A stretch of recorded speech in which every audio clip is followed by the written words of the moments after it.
Welcome back. माजी की हुकूमतों की बेपनाह करप्शन और मौजूदा हुकूमत की मुसलसल नाअहली की वजह से लबनान तबाही के दहाने पर है।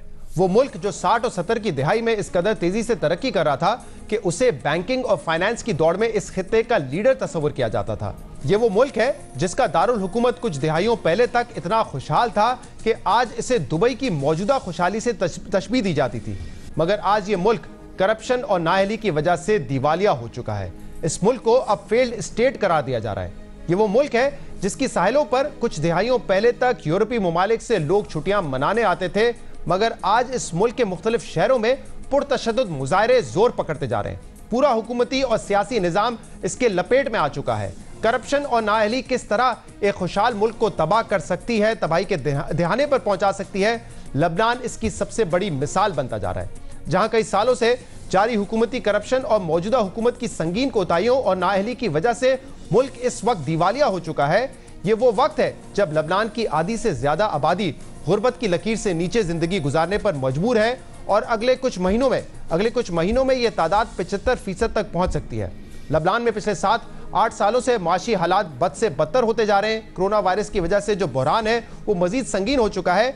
मगर पिछले हफ्ते बैरूत में लबनान की तारीख के सबसे खतरनाक धमाके ने लबनान की कमर तोड़कर रख दी है। बैरूत के बंदरगाह पर होने वाले सिर्फ इस एक धमाके की वजह से लबनान की मईशत को 10 से 15 अरब डॉलर के नुकसान का खदशा है।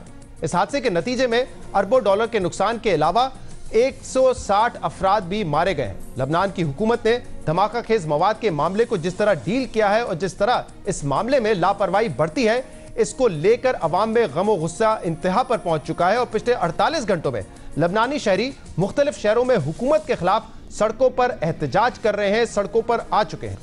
लबनान में पिछले 2 रोज से पुरतशद्दुद मुजाहरे जोरों पर है। मुजाहरीन अब तक वजारत खारजा और वजारत तवानाई की इमारत को अपने कंट्रोल में ले चुके हैं। वजारत खजाना समेत कई मुआशी दफातर और इदारों पर भी हमले जारी हैं, जिसके बाद लबनान के वजीर आजम ने सूरत हाल पर काबू पाने के लिए कबल वक्त इंतखाबात का फैसला कर लिया है।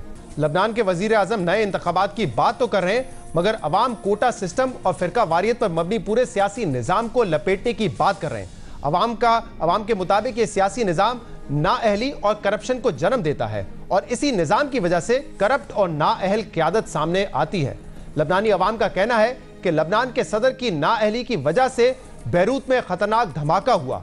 लबनान के सदर को बैरूत की बंदरगाह पर धमाका खेज मवाद की मौजूदगी का धमाके से 3 हफ्ते पहले इल्म था, मगर उन्होंने इस मवाद को हटाने के लिए कुछ नहीं किया और सिर्फ ये कहा कि इनके पास पोर्ट के मामलात को देखने के इख्तियारात नहीं है और वो ये भी नहीं जानते कि ये धमाका खेज मवाद एग्जैक्टली कहाँ रखा हुआ है। इसलिए उन्होंने इदारों को कह दिया है कि वो इस मामले को देख लें। बैरूत धमाके के अलावा मौजूदा हुकूमत की नाअहली की वजह से माशी बहरान अब इंतहा को पहुंच चुका है। लबनान की मौजूदा हुकूमत को इक़्तिदार में आए 8 माह हो चुके हैं, मगर अब तक हुकूमत माशी इस्लाहात का अमल शुरू नहीं कर सकी है। हुकूमत में आने से पहले इब्तदाई 100 दिन का एजेंडा अवाम के सामने रखा गया था, मगर हुकूमत अपने इन वादों पर पूरा नहीं उतर सकी और नाकाम हो गई। जबकि मुल्क में जारी सियासी अफरा तफरी और इख्तलाफात की वजह से लबनान IMF से कर्ज की डील करने में भी नाकाम रहा है, जिसके बाद आज सूरत हाल ये हो चुकी है कि लबनान यूरोपीय ममालिक से लिए गए कर्जे को वापस ना करने की वजह से दिवालिया हो चुका है। लबनानी इस वक्त हुकूमती नाअहली और मुल्क में जारी करप्शन के खिलाफ सड़कों पर है। यही वो वजूहात हैं जिसकी वजह से पिछले साल अक्टूबर में साबिक वजीर आजम साद हरीरी को अपने ओहदे से इस्तीफा देना पड़ा था। साद हरीरी और इनके वालिद रफीक हरीरी के दौर में लबनान ने इस कदर बैरूनी कर्जा लिया कि आज लबनान दुनिया का तीसरा सबसे बड़ा मकरूज मुल्क है। सिर्फ रफीक हरीरी के 10 साल के दौर में लबनान ने 85 अरब डॉलर्स का कर्जा लिया था। रफीक हरीरी के बाद इनके बेटे साद हरीरी ने भी रिकॉर्ड कर्जा लिया, मगर जहां एक तरफ साद हरीरी मुल्क के लिए कर्जे ले रहा था, वहीं दूसरी तरफ उस पर करप्शन के इल्जामात लग रहे थे और इसकी अपनी दौलत में इजाफा होता जा रहा था।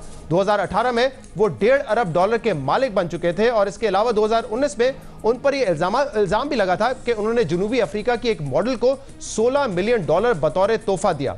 लबनान के अवाम माजी की हुकूमतों की करप्शन से परेशान थे, जिसकी वजह से पहले भी कई पुरतशद्दुद मुजाहरे हुए और वजीर आजम को घर जाना पड़ा।